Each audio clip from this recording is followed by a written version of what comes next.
In order for you to be successful, you have to believe in yourself. You can believe in everybody else. You can believe in all these celebrities. You can believe in whatever else you want to believe in. If you don't believe in yourself, you have nothing. Who we here with today? Jamal Lockwood, man. I just love to do it. My passion is for fashion, and I want to start my own suit line. And so I'm studying retail entrepreneurship. Let them know. Let them know. My own suit line, and so that is why I come to school almost every day. Fitted, clean. Because when you look good, you feel good, and when you feel good, you perform even when you look. All right, into the minds of Jamal Lockwood, y'all boys. Tell us, how has your love of fashion come about? Like, what influenced that? Believe it or not, I used to hate wearing suits. Really? As a kid, my mom would always have me in a suit. No matter what Sunday it was, I was in a suit unless it was third Sundays. And so one Sunday I asked, because it was not third Sunday, I said, can I wear jeans to church? And she looked at me and said, boy, your dad is a pastor. You sit on the front row. You're not wearing no jeans to church. And so from there, I was like, okay, well, she won't make me wear one. So every time I go to the store, we get a new one. And she fed into that. She would buy me a new suit every time we would go to the store. And I thought I was hurting her, but it was hurting me in the end because I fell in love with it. And it's a very, very expensive habit that I have. Tell us about yourself. My number one would be that I love God.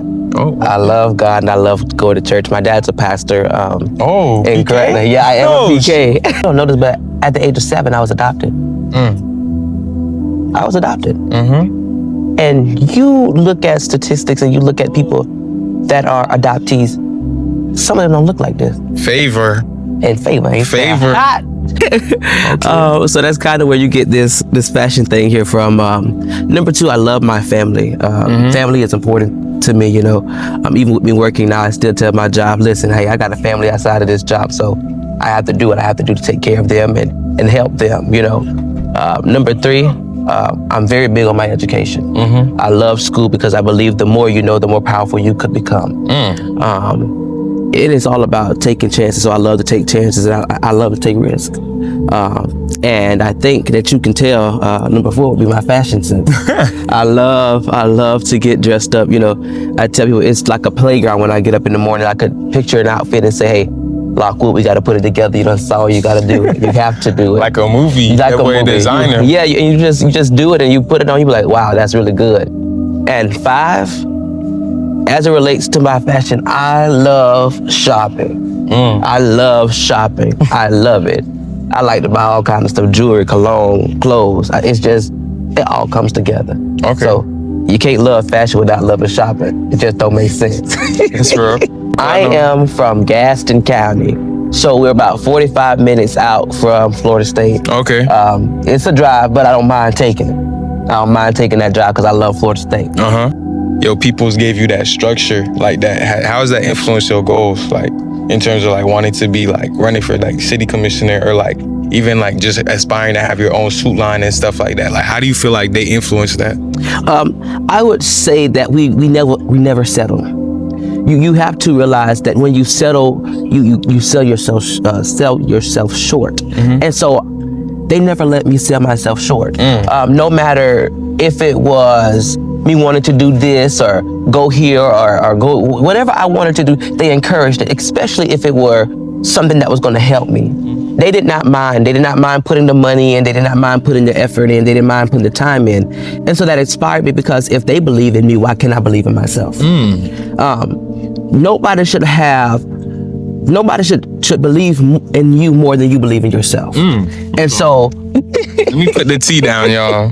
And so that is why I constantly encourage my family members, my brothers, my sisters, listen, don't stop here. Even when it comes to education, even when it comes to my fashion sense. Sometimes they ask me, Jay, are you really gonna wear that? How's that gonna look together? And I tell them, I said, listen, you guys have taught me to think outside the box. And so when it comes to my fashion, I think outside the box. I put color combinations that nobody thinks that will go together. When it comes to, I love to watch the stocks. I love to watch the stocks. And so sometimes I'm like, oh, I can make 2,000 here, 3,000 there. And I tell them it's building generational wealth. And so they tell me, boy, you act like you done been here before. And I said, well, I've been raised by good people to show me, to let me know that, hey, we don't have to think on a small caliber. Let's think big. And because I trust in God, I have big faith that big things are gonna happen. A word.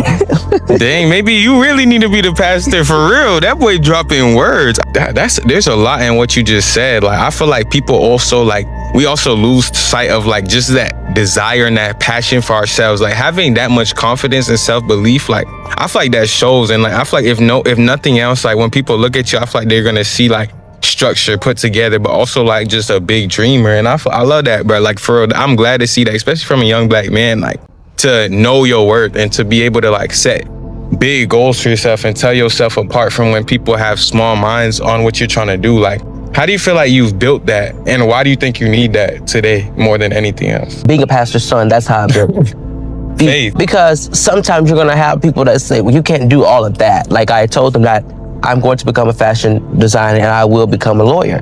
Well, how can you do both of them? I said, well, I could be a good lawyer, speak very well. I said, but then number two, I can dress very well. Why can't I do both? Mm-hmm. You know, we walk out the courthouse, you're representing somebody big, and they say, who are you wearing? This is a custom Lockwood suit. You know, so I tell people, you have to believe in yourself. Even when it looks like all the odds are against you, you have to bet on yourself. Mm-hmm. Nobody's going to put more time and effort in you than you. Because if they don't see that you're willing to work, if they don't see that you're willing to put that time in, why in the world would I invest in something that's not making me any money? That's not moving, that's not generating. And so the reason that you have to have that is because in order for you to be successful, you have to believe in yourself. Beyond that belief, you have to commit. You have to. Because I think the thing is, like, this is the thing, like, you aren't just like saying one day I'm gonna have this fashion designer, I'm gonna be a lawyer. It's no, I'm in school, I'm having my own clothing line, I'm building my brand. People know me as that well-fashioned, like, Correct. New suit everyday type of dude. And that's the identity that you're building. And I think your dreams, your goals match your current actions. Correct. And I feel like that's good because you're setting yourself on the track to meet your goals. And I feel like that's something I would definitely want to like spread out there, because you see how like, even though it might not be as direct, he's still working towards that. And I feel like that's very impressive, low key. But I think the biggest thing that I think God teaches me, a lot of people will be like, oh, where do you get your faith from? Or why do you keep your faith? Why do you like follow this path? It's like, not only are you set apart for a reason, but you're set apart for your purpose. Correct. So it's like you're committed to actions that follow in where God has called you to be. You feel me? Right. So it's like, I feel like once you have that identity, you know where you're headed, you start reflecting that and doing actions. Like, for example, for me, like making my content, getting my school in. I want to go into have my corporate job, but I also want to make sure I have a place where I could build my platform, build my brand, and give glory to God in that way. Get people's different minds and different how they think, different creatives, different designers, different everything just under God, and just seeing how like these different minds think. And I feel like that's one of my dreams and my things that I try and do as well. So I feel like just like continuing to be committed to that is big. And you have to be committed. Just recently, I started back posting on TikTok because so many people had asked me to. They're like, we need to see inside your life. We need to understand how you come up with these concepts. And I kept saying, I'm not going to do it. I don't have time. But we make time for the things that we want. And so I said, well, if they're asking for this and I can give it to them, I can record a 1 minute, 2 minute video and say, hey, this is what I put together and this is how I did it. That lets people know that, hey, he's committed not to just making himself look good, but helping other people out. And when people see that, that draws them to you, that lets them know, okay, he's not self-centered.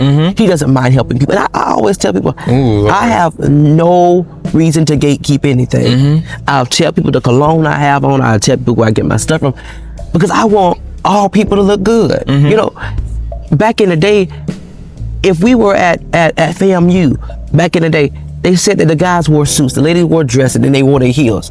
That just let people know, hey, I don't mind putting it on. I don't mind representing. Because when you step out the house, you not only represent yourself, but you represent the people's name that you carry. And so that is why I tell myself, hey, I just can't go out the house willy-nilly looking any kind of way. I have an image to uphold. And so you almost want to make it your own. And you have to be committed. And so that's what I'm doing now. I'm committing myself at least, 3 days out of the week to post something. Even if it's just a few pictures, post something. And that consistency will, in return, teach you some discipline. And that discipline will turn into your money. And that money will start opening doors. No cap. And so once you get them doors open, you can just do just about anything you want to do, anything you put your mind to it. Because now you have the connections, you have the financial stability, and then you have the platform. And what more can you ask for? nothing else is stopping you but yourself. And I see that as like you are planting seeds. Like I think in the Bible in Ecclesiastes, it says like you don't know which seeds will actually sprout. You don't know which ones will grow. However, it tells you to continue planting them in day, night, afternoon, all these different times so God can grow them. You feel me? And that's up to God. I always see it as like you do your best and God will do the rest. Like that's really like how I see it. And it's like when it comes to like just different avenues, it's like you never know how God will use you. Like he might use you in that fashion, he might use you in your faith, he might use you in your brand, he might use you as a lawyer. Right. And it's like when you continue to minister to in those different areas, it's like you're giving him a chance to use you. And I feel like when people don't like act on it, it's like you're stopping yourself and you're stopping other people from getting blessed by what you have to offer to the world. You can't sell yourself short, like you said. And you know, Caleb, it's so funny that you say that because so many people tell me that the Lord has told them I'm supposed to be preaching. I laugh at them every time they say that. And I laugh because I see the hard work my dad has to put in. I see the time, I see the effort that he has to, he has to put in to deal with God's people. And sometimes God people are not all godly. You have some people that are just really something else.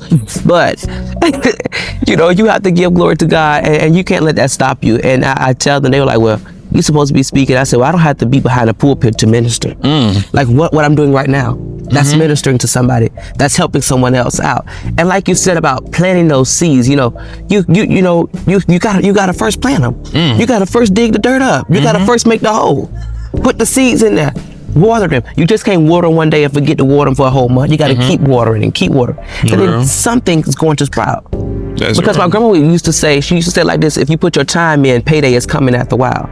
Yeah. The more time you put in, the more effort you put in, the more you're going to get out. Compound interest. Correct. It's like the gym. You could have a goal in sight, but if you don't continue to work hard at it each day, each week, you're not going to see any progress. Nobody go to the gym one day and be like, yo, where my abs at? Correct. You feel me? Correct. So it don't happen overnight. And not only that, I think another thing like our society is confused about is like God can minister through you, through your life. You know what I'm saying? And like that's the whole entire point. Like we see Psalms 1, the Bible literally says it's like, blessed is the man who's planted by the rivers of water. You feel me? And it says his leaves will never wither, and that's because day and night he meditates in the word. Correct. That's what it says. So it's like when you build your foundation on the Lord, whether your career is there or not, your life is a reflection of that. Your foundations are literally in God. So everything you do is ministry. You talking to that person, encouraging that person, you chasing your dreams, someone being able to see that you're inspiring them.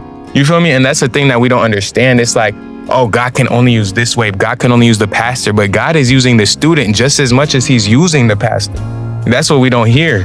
Because when the student is going and he's working that career, he's working faithfully, people see that and they are then inspired to do the same. And you don't know, you might save their case and that changes them and their life. You feel me? Correct. So I feel like while we're here on the planet, like the biggest thing we could do is just continue to follow those dreams that God puts in our heart and continue to minister to people through our different callings. Like, for real. I would totally agree with you on that. And you first have to be willing. You have to be willing to let God use you.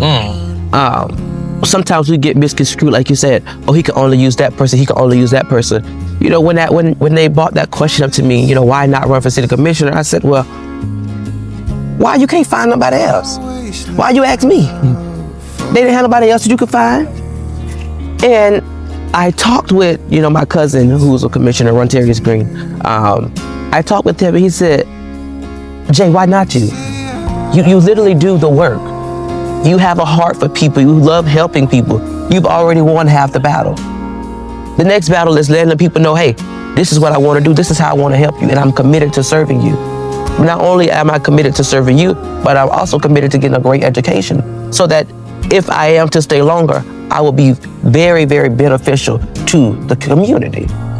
And so you just have to, how can I say? You just have to be willing. That's all you got. You got to be willing. You have to be willing. You have to have a willing heart and a willing mind. I could speak on that. When you have a willing heart, willing mind, that lets people know, hey, this guy don't mind helping us. People often tell me, well, do you ever get dirty? Do you ever get your hands dirty? I tell them like this, I'll get my hands dirty in my suit. We have wash machines for that. We have wash machines for that because that lets people know, hey, he doesn't mind putting his hands in the dirt. He doesn't mind helping where he can. And they'll tell you, most events where I go, and I can't sit still. I'm either getting some chairs for somebody or helping fix this or helping fix that. That let people know that, hey, he does not mind it. I tell them all the time, don't let my suit and Louboutins fool you. I'm just a little country boy from Gaston County. You know, because this means nothing. This all can go away in a day. But a relationship with people in the community, the time that you spend, the love and knowledge that you share with people, that never goes away. Because they often say you can take everything from a man, but you cannot take his knowledge. You can't take what the man has already learned. Wow.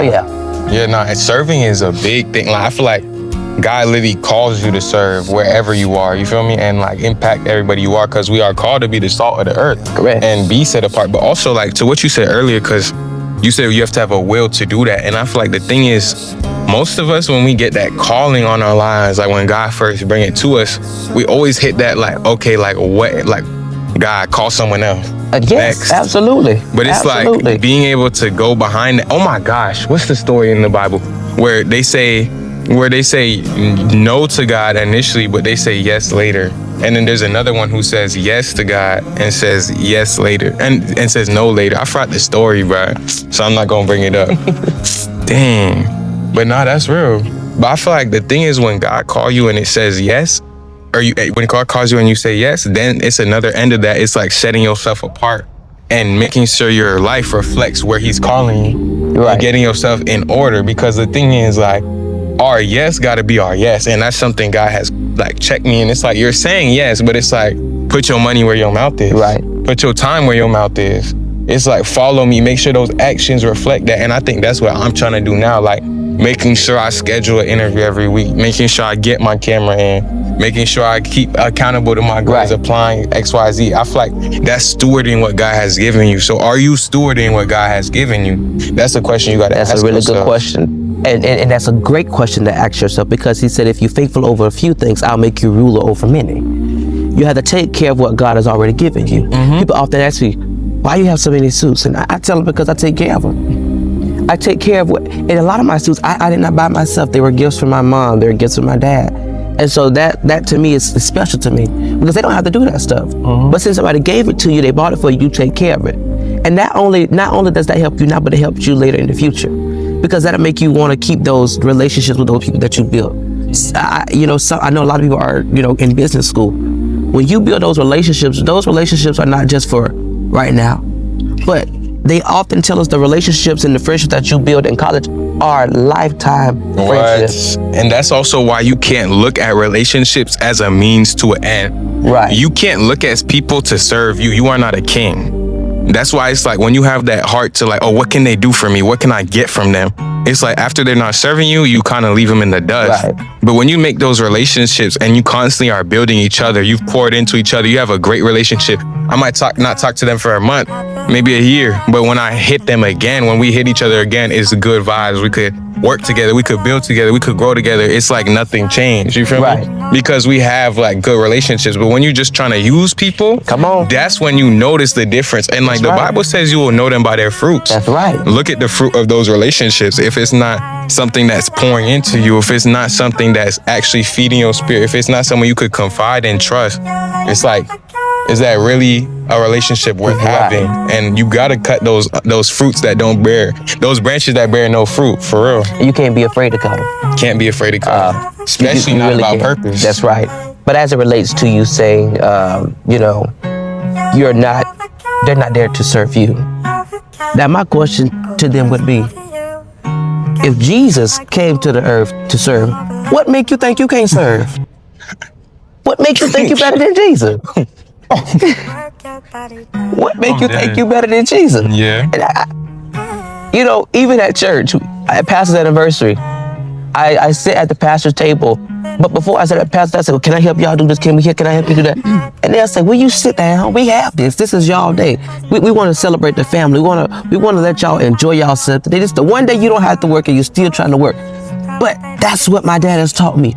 Servitude. You have to be willing to serve. And when you serve others, man, when you talk about how they serve you back, I got to commend my church family the Greater St. Paul Primitive Baptist Church in Gretna, Florida. They take care of my mom and my dad. They take care of them. My mother's hairstylist is within the church. My mom's makeup artist was within the church. My dad, he don't have to really worry about nothing. He always, he's a servant, so he's always working. But if he needed something, he didn't have to worry. The church would take care of him. And because I see it on both ends, I say to myself, if they can do this, why can't I go out in the world and do this? Why not? You have to be a blessing to other people. Like you say, you reap what you sow. If you sow into good ground, you're going to reap bountifully. You're going to reap bountifully. And the thing is, too, another thing on when you reap, it's like, yes, you will reap, but on whose timing? Not yours. It's on God's. That's another thing, because we'll do the actions. God, where's my abs? God, where's my check? God, where's my relationship? But it's like, God goes on his timing. And the thing is, when you do, it's bigger than what you ever imagined. Come on, dog. It's bigger than what you ever imagined. You couldn't even comprehend for real how good he blesses you. And that's why I often tell people, we always, if I had $1 million, I'd do this. If I had $1 million, we can't even keep $2,500 in the bank. What you mean? You don't even store what he's giving you, for real. That's why I say earlier, be faithful over what he's already given you. We always talk about what we don't have. Why won't you use what you got? Use what you have. Use what you have. Because some people ain't got half of what we got. What? And there's people who make the bet. And that exactly. If we're gonna apply it, we're gonna apply it. So with content, like even in like making what you have, use your phone. People be like, oh, I need this camera. These iPhones nowadays, they have the best camera. You could zoom in like 100 times. Like, use what you have. Use a tripod. Use your phone. Use your friend. Like, these people will help you. You feel me? You just have to have the vision. You have to have the vision, and you cannot be afraid to act scale. That'd be the issue. Some people ego is so big. It's so big they don't. Some people think they bigger than the program. And they ain't. They nobody bigger than the program. Ain't nobody bigger than the program. Because I always tell people like this, there's always somebody bigger and better than you. Now, you ain't supposed to think ain't nobody bigger and better than you. You should always think you are the big and baddest person there is. But there's always somebody that got a little bit more than you. But that is where it comes into play, that we have to have an open mind to listen and let other people help us. We have to have that. And you don't often see that nowadays. What? Everybody think they know it all. You're not lying. Pride stop you from everything. I tell them, I don't mind asking. I be in the class, ma'am, I don't understand what you're talking about. Nah, raise your hand, bro. You hear me? No. What's the saying? They be like, a blind man. They be like, oh, a person who raises his hand to ask a question is dumb for that moment. But if you never ask the question, you're dumb for life. You never get the answer. Come on. So it's like, yes, it might be embarrassing socially, or it might be not looked at in a good way that you don't know. But it's like after that moment, you got the answer, and it's like failure. You learn through failure. But if you take failure and you let it discourage you, you'll never try again to get the answer. He does. He gives us tests. He tests us to see how strong is your faith. The question we got to ask ourselves is, how strong is my faith? It's